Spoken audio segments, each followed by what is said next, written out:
The Spin-Off Podcast Network. Are you making the most of your KiwiSaver investment? Generate is an award-winning KiwiSaver provider with a track record of strong long-term performance. Making a smart decision now could add tens of thousands of dollars by the time you reach retirement. Book a no-obligation chat with a Generate KiwiSaver advisor today at generatekiwisaver.co.nz/get-advice. A copy of the product disclosure statement is available at generatekiwisaver.co.nz. The issuer of the scheme is Generate Investment Management Limited, and of course, past performance does not guarantee future returns. Ryan Reynolds here from Mint Mobile. With the price of just about everything going up during inflation, we thought we'd bring our prices down. So to help us, we brought in a reverse auctioneer, which is apparently a thing. Mint Mobile Unlimited Premium Wireless. How to get 30, 30, bit to get 30, bit to get 20, 20, 20, bit to get 20, 20, bit to get 15, 15, 15, 15, just $15 a month? Sold! Give it a try at mintmobile.com/switch. $45 up front for 3 months plus taxes and fees. Promo rate for new customers for limited time. Unlimited more than 40 gigabytes per month. Slows full terms at mintmobile.com.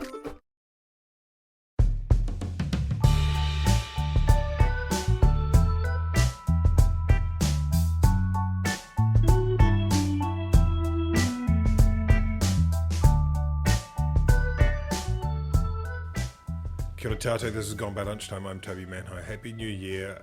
Welcome to Annabelle Lee. Hello, Annabelle Lee. Happy New Year. How are you? How are you? How's 2018? Warm.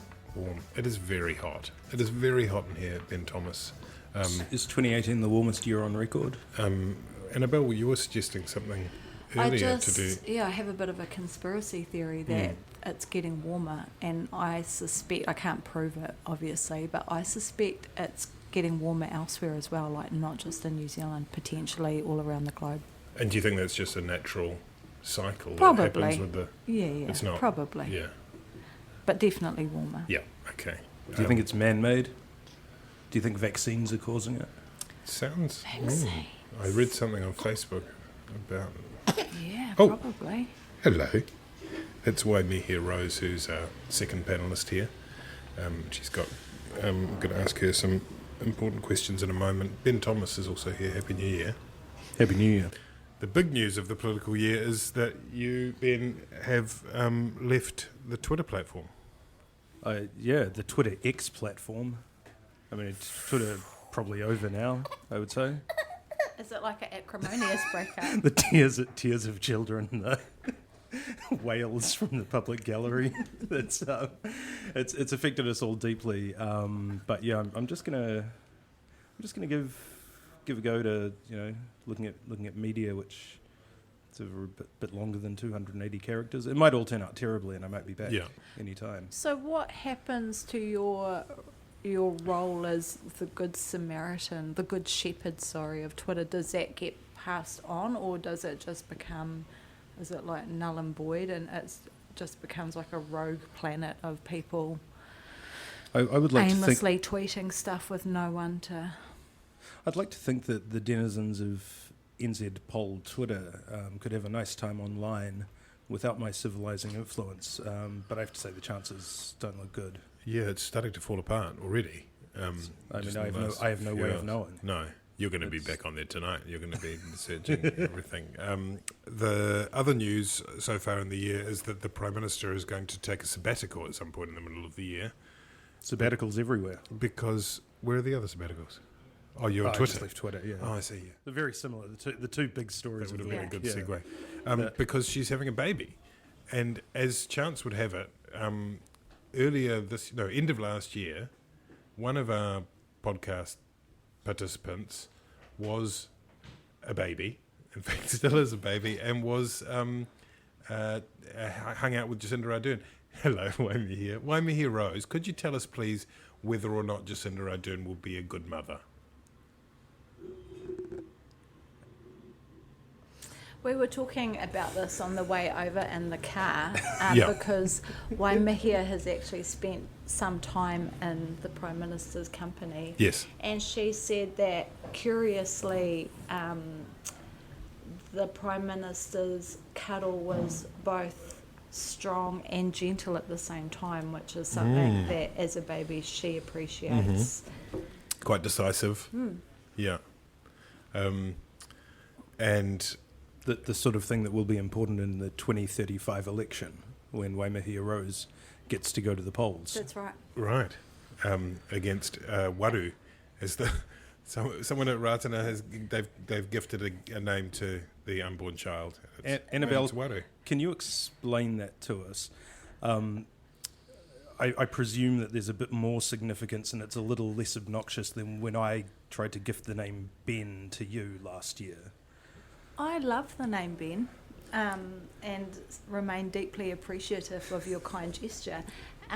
Yes, she was offered the name Te Waru o Noema by the tūmaki of the Ratana Church. I'd be so chuffed if I was her. And if Would she, you? Oh, But yeah. what if she gets offered like a whole load of names and ends up having to have 7, 8, 9, 10 names because you can't offend anyone by not. Like, are we going to offer her a name at the end of this podcast? Well, we can. That's a good idea. Let's think about. I know let's of one think that's about going. that. What's he talking I about? don't know. I don't know. that wasn't picked up last year. When It would be quite cool though, if she was to use the name Waru, her child will be able to look back at the news footage and see the whole pōwhiri and what happened. And I don't know, it's a nice piece of history to be associated with, I reckon. Pretty cool. What were we talking about? We were talking about so the announcement, which was last Friday, and which took everyone by surprise, just about, it seemed. Except Ben. You knew Ben. You've known for years.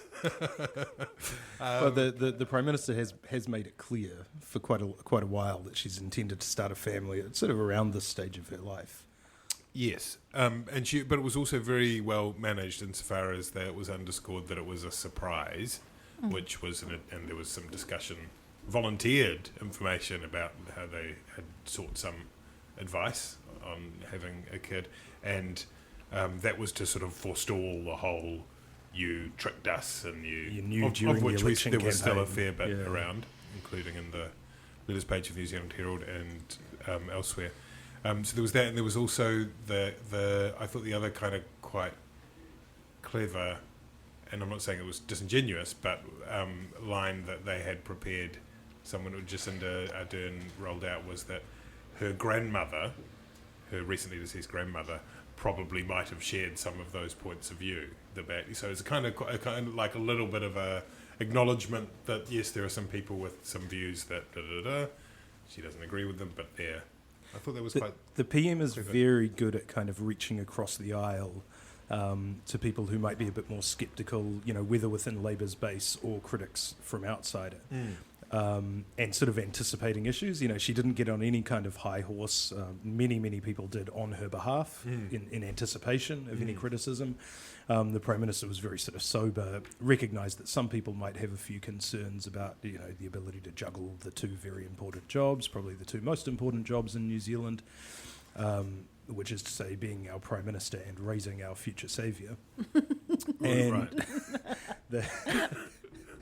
And and she kind of forestalled it. She is very good in this role. I think there has been you've got to delve quite deep to get the criticism. Sort of Facebook comments on the New Zealand Herald or stuff comments or whatever. I don't know. There was a very, very bad Mark Reason column yesterday, sports column. So there've been a few. Oh, sure, few, but I think if you tote up the number of columns for and against and supportive and non, the vast majority of what we might call elite opinion is definitely supportive and rightly so of the Prime Minister. But when you do find this criticism, I think that by the time the national baby is born into the stadium of 4.5 million godparents, I think that everybody will be on board with Jacinda Baby Mania.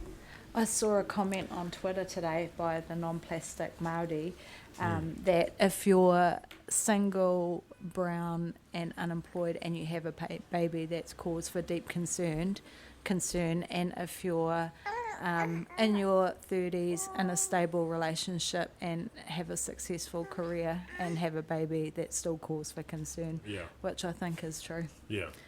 And one of the other things that few people pointed out was that some of the same people who are angry about Jacinda Ardern having a baby were angry at Helen Clark not having a baby. So true. Can't really win. So true. It's funnily enough, me and Mihi were in Waitangi on Friday when the announcement came through. We'd just been in a meeting. We came out and saw it on Twitter, and of course, both our responses were no, as you do given we have 9 children between the two of us. Political analysts. That's right. But one of the things I think is interesting is the whole, how is she going to juggle both? Is she going to neglect her duties as Prime Minister?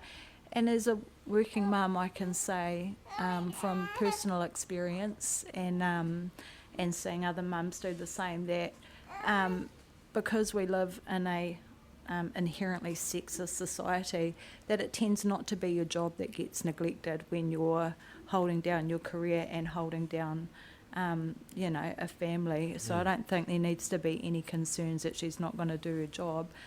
Most mums, struggle with the guilt of having to give so much to their work in order to allay those concerns that they're not going to do their jobs properly, and as a result their home life can suffer somewhat. As Jacinda has already said, she's in the fortunate position that she has a tāne who is able to stay home and take care of their baby, so hopefully for her she won't have to struggle with that guilt as much. But I think that as a woman I can say that New Zealand need not worry that Jacinda won't be focused on her job. Most wahine tend to put extra focus on it just to, as I say, in response to those somewhat unfair expectations that society puts on us. Annabelle Lee is, I should point out, Annabelle Lee is doing this while almost literally juggling a baby who's ringing around. No one speaks with more authority on that.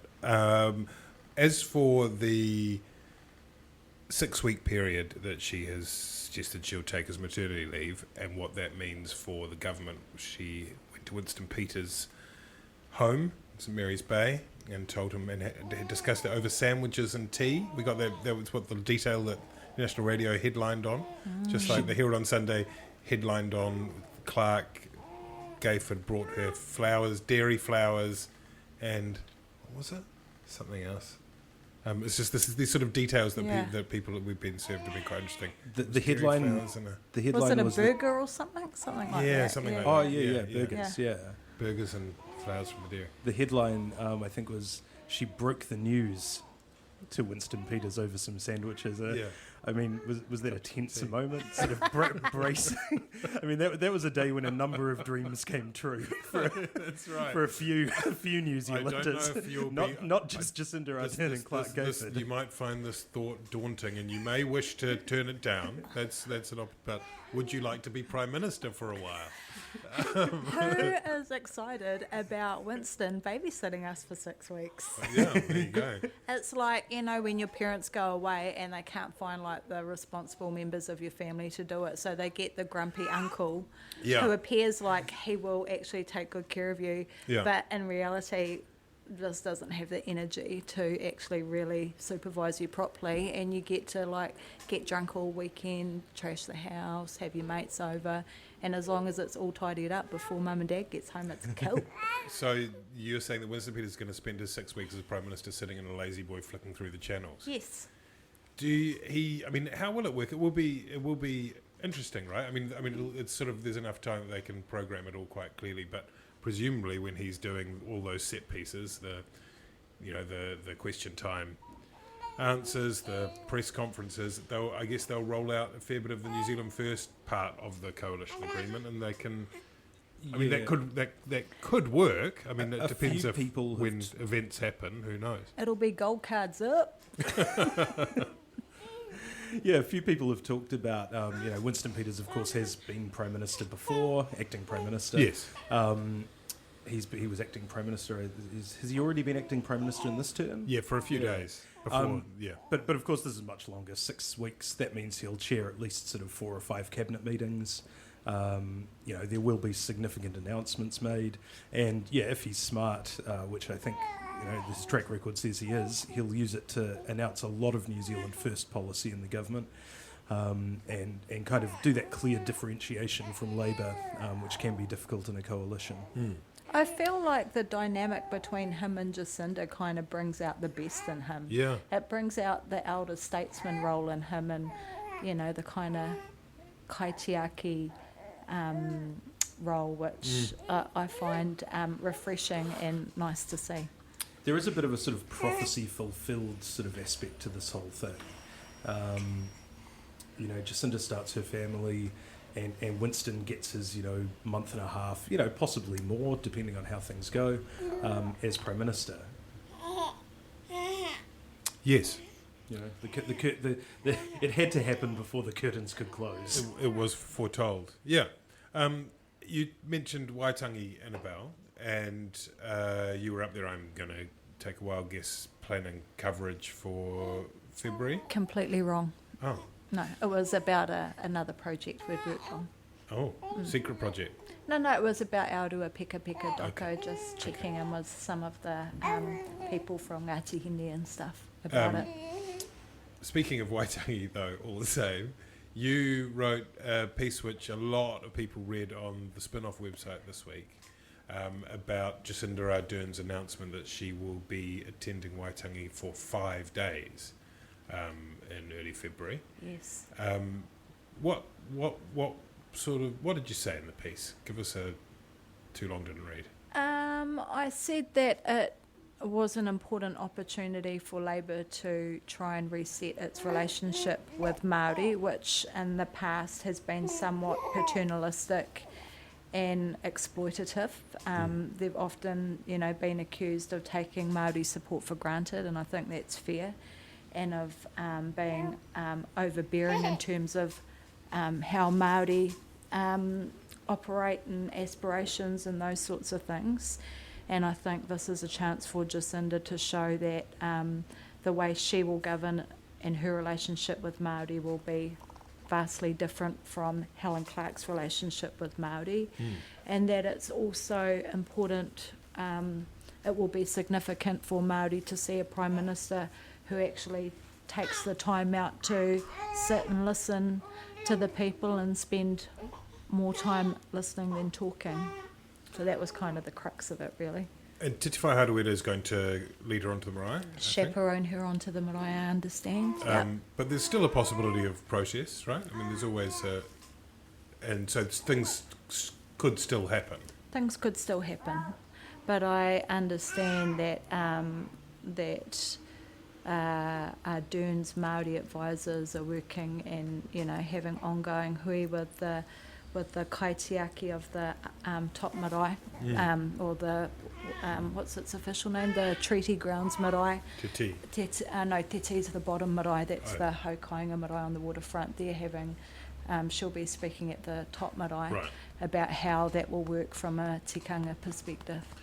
Do you think Kelvin Davis has been involved in all that too? I mean, does having a deputy who is from that turf help? Yeah, I think I imagine that a lot of those MPs from the north will probably be involved, including Shane Jones, but my understanding is that it's Penny Henare who will be the kind of leading those talks, and of course, you know, he is a descendant of the Henare whānau, who are, you know, among Māoridom's most esteemed orators, so it makes sense that he would be the man who is organising that side of things. There's been a few other things from the Te Ao Māori in the last week, one of which is a piece that was on stuff, which we covered again on the spin-off with something from Josh Hitchcock. But Ben, that involved these they were described as in the stuff trail as staggering and discreet top-up payments for iwi for was it Tainui and Ngāi Tahu, who were the first to settle under what was then called the fiscal envelope. Yeah, what we think of now as the modern treaty settlement process, which is, you know, having a real process for settling these historical claims with iwi directly. That didn't exist in the mid-90s, and so Doug Graham and Jim Bolger wanted to put some kind of, if not rules, kind of guidelines around how that would kind of proceed. They proposed that there would be a fiscal envelope, and they set aside $1 billion, or they proposed setting aside $1 billion. And Doug Graham has said, we just said that because it was a large amount of money, or seemed like a large amount of money, which we'll give to iwi to settle their historical claims. Ngāi Tahu and Tainui were the two first big settlements, and they received $170 million each at different times in the 90s.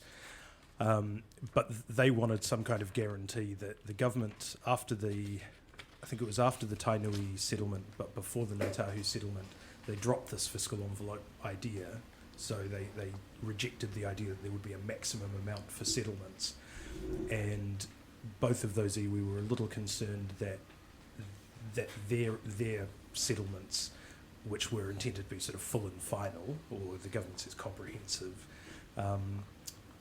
would seem kind of paltry if the government started upping the amounts that they gave, in relative terms to different iwi.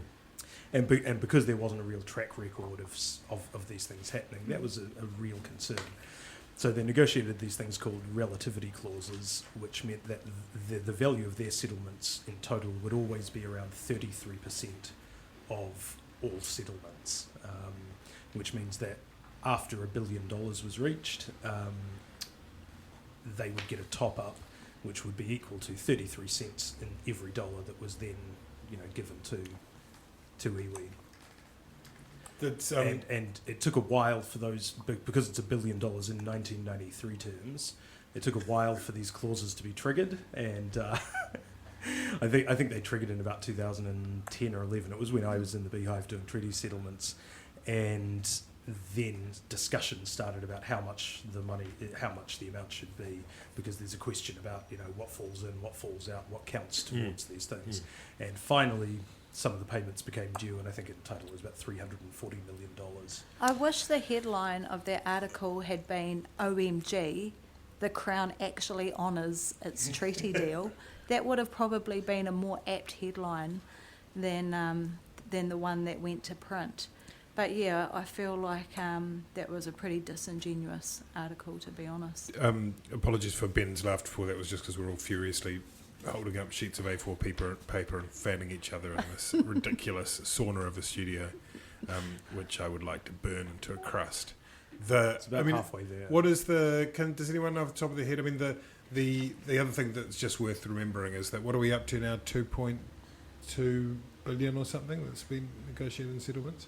I mean, it's basically it's not much more than the Waterview Tunnel, right? Like and when you put it in perspective and you factor out it's a tiny amount that it's cost the Crown to settle these historic claims. Yeah, right? and you have to remember too, it was a brave thing for Waikato Tainui and for Ngāi Tahu to settle, because they had lost so much, and when you look at what the return they were getting per acre, it was tiny. So those relativity clauses were an important way to to encourage iwi to kick off the settlement process. And if it wasn't for those two taking that leap of faith, then we'd be way back further down the track than we currently are. And the thing to remember is Jacinda Ardern obliquely referenced this at Ratana when she said that Māoridom provides quite a good model for how government should work, and she was talking about the principle of manaakitanga, which is sort of hospitality, generosity, taking care of people, and she talked about post the Kaikoura earthquakes, post the Christchurch earthquakes, Ngāi Tahu played a huge role in rebuilding after Kaikoura, after Christchurch. Ngāi Tahu actually played an enormous role in building what we think of as Kaikoura now. I mean, Kaikoura was not a successful, booming tourist town before Ngāi Tahu got its settlement and invested in it. It was just a shithole out of the way in the South Island. That's right. Kaikoura Whale Watch is a Ngāi Tahu initiative that has done amazing things for the economy of Kaikoura. So, what's economically good for Māori tends to be economically wonderful from whatever province that iwi comes from. And Hamish McNally, who's a very good reporter I think he's with Fairfax now, and used to be with the Otago Daily Times, he he always followed this very closely. And when the relativity clauses were first triggered, his angle was, big boon for the South Island economy, which I think is actually a much more accurate angle than trying to dredge up a 20-year-old clause and saying it's somehow a secret that's being used to pull the wool over New Zealand's eyes. Te reo was the other thing that's been about in the news a bit, Annabelle.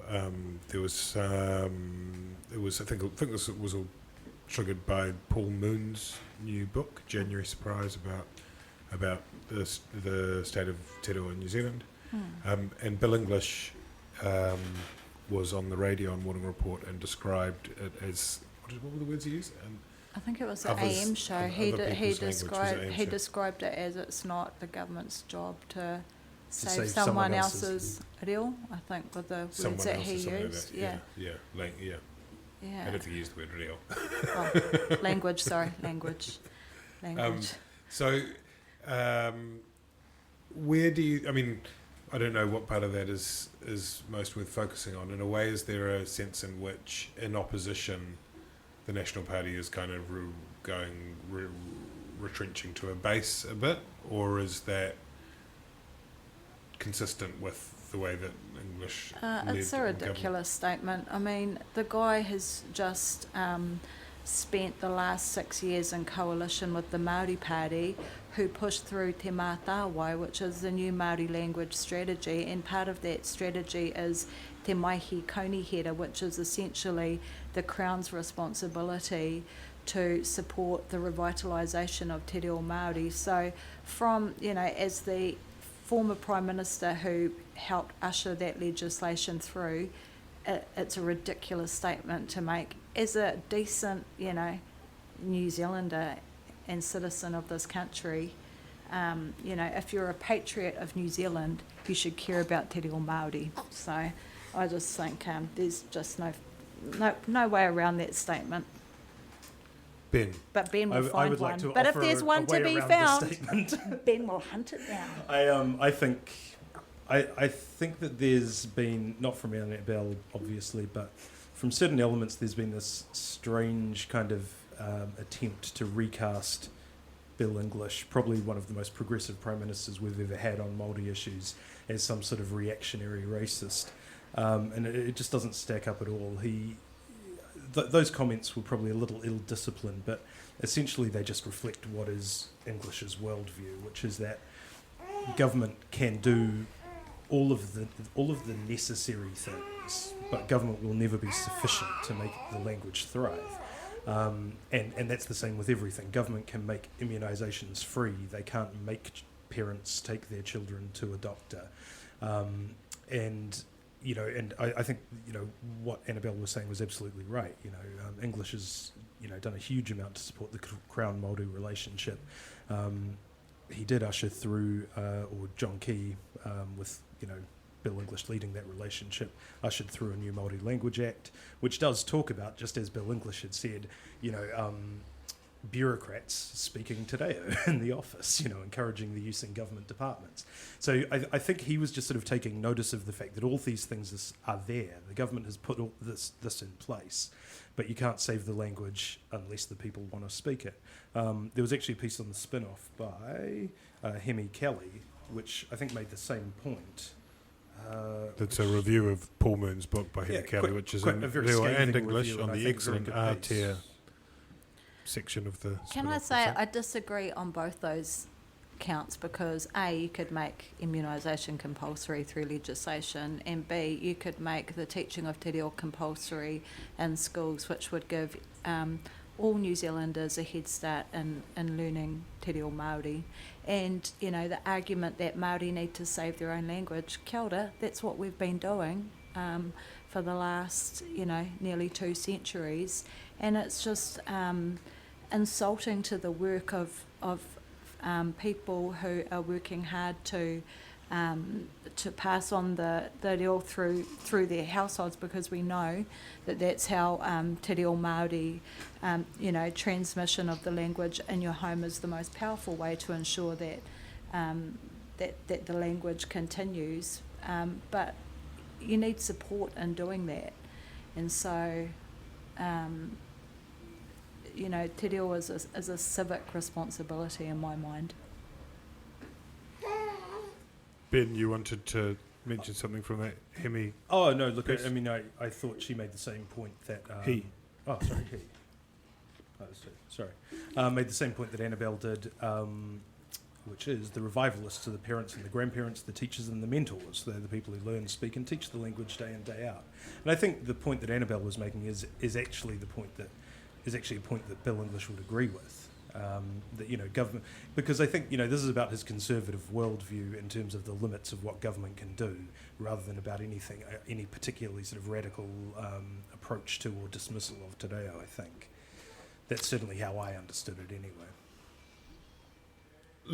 What I think is what I mean to say is I think everyone basically agrees apart from Paul Moon.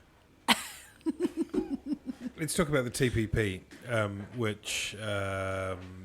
The prospect of New Zealand signing the Trans-Pacific Partnership Agreement along with 11 other countries, including the United States, last year had thousands of people taken to the streets in protest when the national government was about to sign it. The TPP is bad. And today, as of this week, the TPP has been tweaked a bit.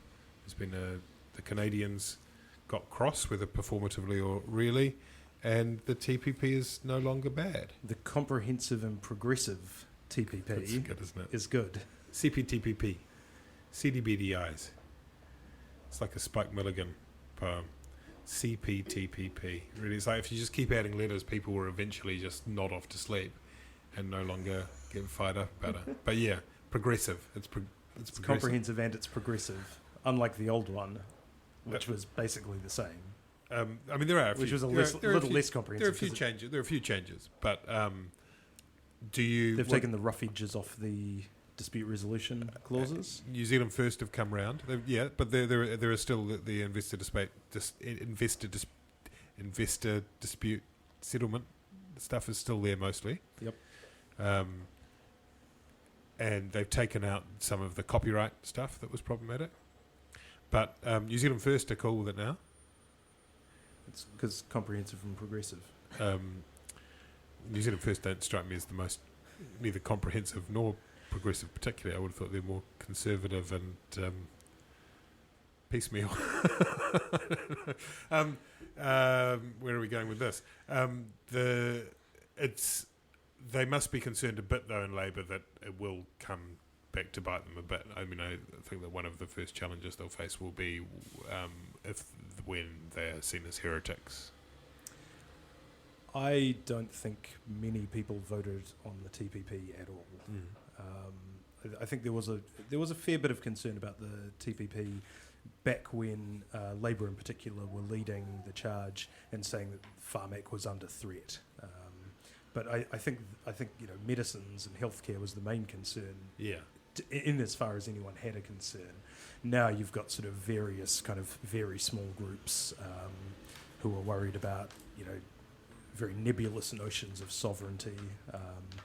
But in terms of the concrete issues, I don't think anyone who voted for Labour will turn their back on them because they've embraced the newly comprehensive and extremely progressive TPP. And I think it'll kind of bed in support for the Greens amongst that increasingly sort of small group of voters, 6% or whatever, who are still sort of fierce Green supporters, and it allows them to differentiate themselves in the coalition, which is always very valuable. I totally agree. I think this is actually kind of good news for the Greens in that it's happening early. They're getting to flex their muscle and show their party faithful that that they will stand by their principles and won't buckle on this one, and not get sucked up into the big red mass of the Labour Party. We'll also see though Labour relying on the votes of the National Party to get legislation through.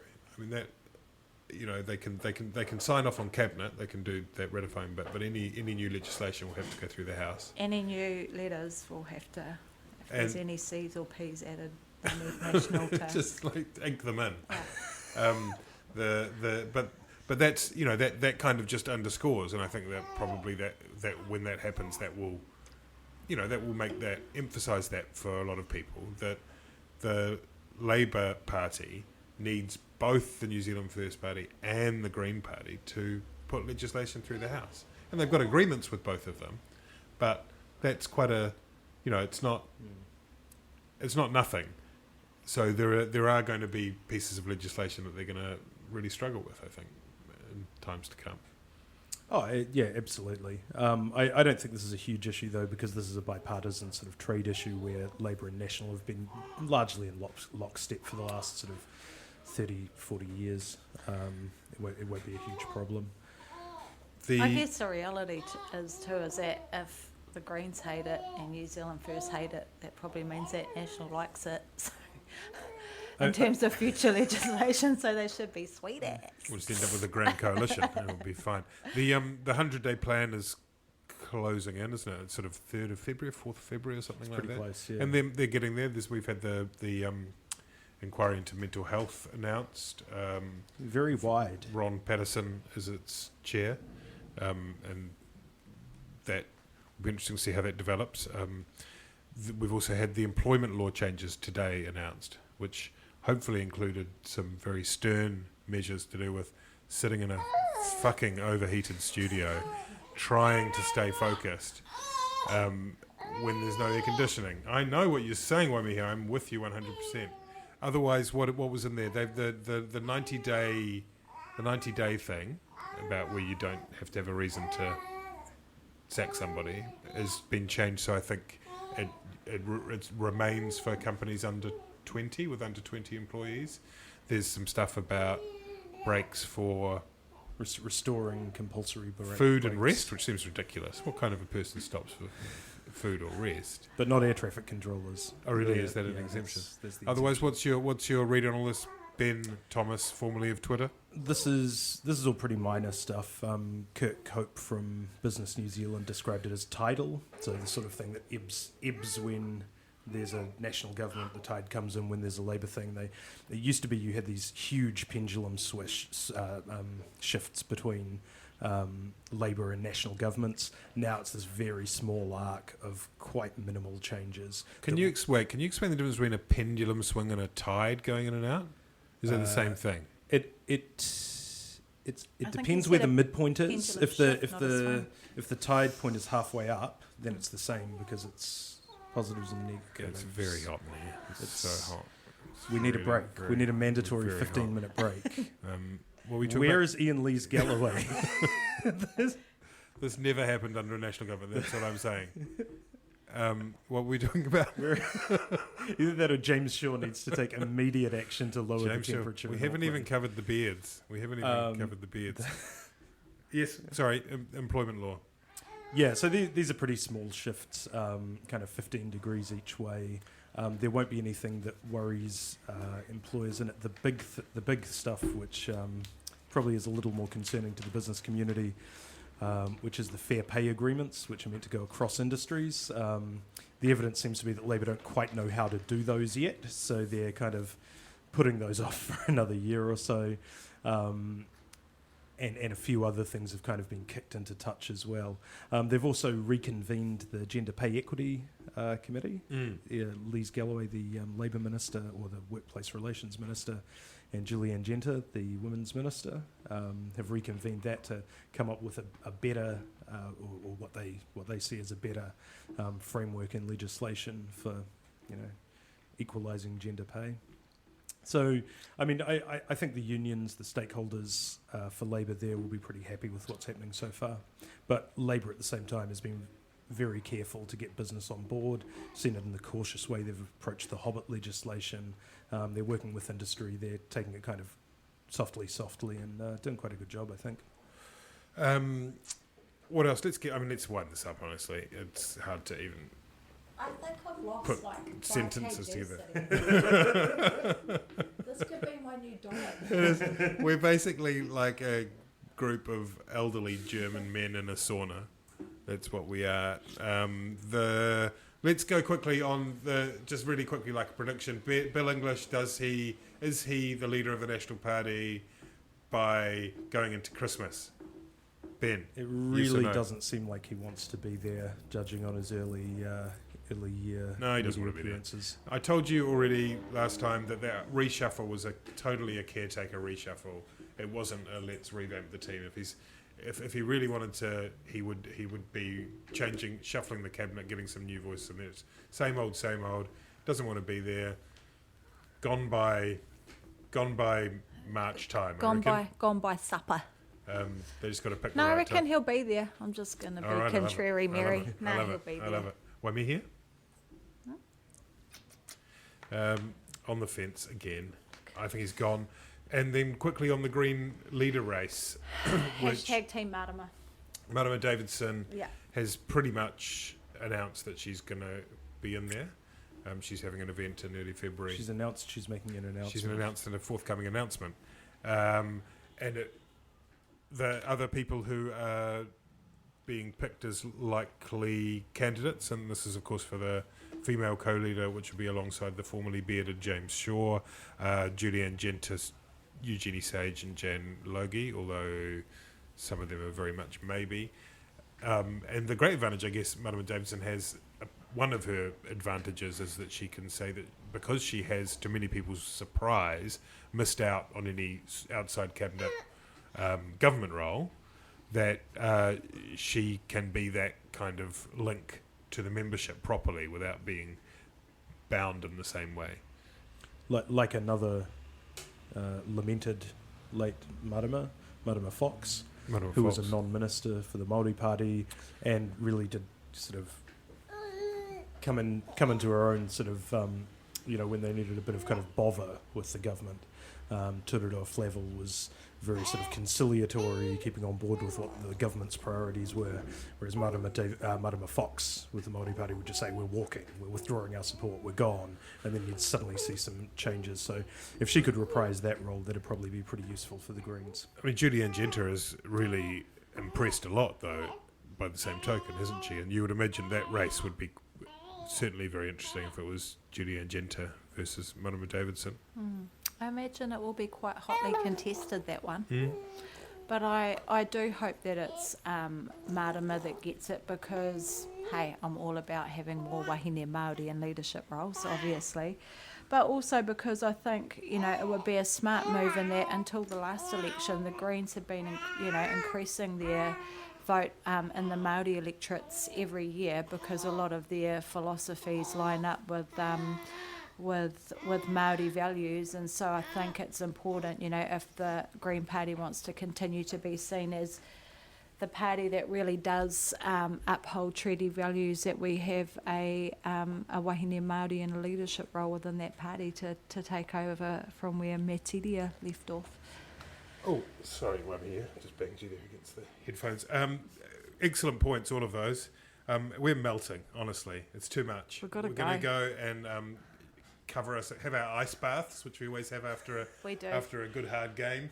And really nice to be back, and we will catch up again soon, hopefully a few degrees cooler.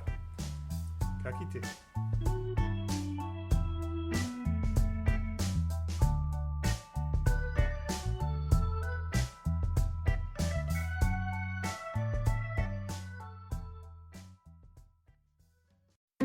I'm Toby Manhire, and this is Juggernaut, the story of the Fourth Labour Government, a podcast in 6 parts. Doesn't give my opponents much time to run up to an election, does it? This nation is at risk. What do you think you're up to now, you perverted little liar? I could smell the uranium on it as you lean towards it. There's a radical overhaul in the history of New Zealand's administration. Juggernaut, the story of the Fourth Labour Government, made with the support of New Zealand On Air. Listen now on The Spin-Off or wherever you get your podcasts. Kia ora e te iwi, Te Aihe Butler here, podcast manager at The Spin-Off. If you enjoy listening to our podcasts, consider supporting our mahi by signing up to become a Spin-Off member at thespinoff.co.nz/donate. The Spin-Off Podcast Network.